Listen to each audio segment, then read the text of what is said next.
egal, wo Sie uns gerade empfangen. Hier ist die Kurzwelle 6070 Kilohertz.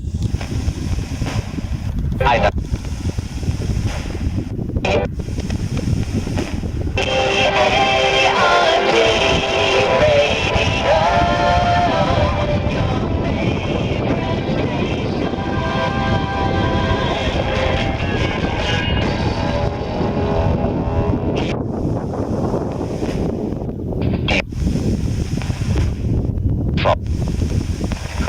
Immer sonntags ab 11 Uhr Lokalzeit auf 6070 Kilohertz mit einer Sendeleistung von 100 Kilowatt aus Wien und Scheiße.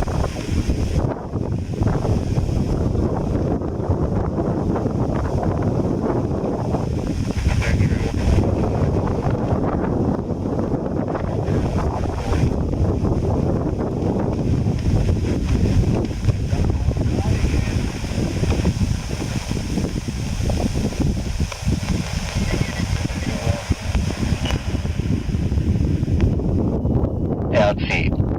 Mein Name ist Cody Farrin und ich darf Sie durch die kommende Sendestunde führen. Bei dieser Sendung geht es vornehmlich um Amateurfunk und Kurzwellenhören.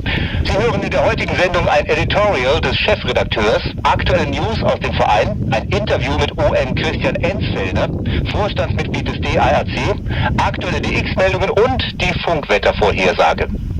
Wir werden hier neben unseren Fachbeiträgen auch viel Musik aus den goldenen Tagen des Radios, den 70ern und 80ern spielen. Das hört man nicht mehr oft im heutigen Alltagsfunk.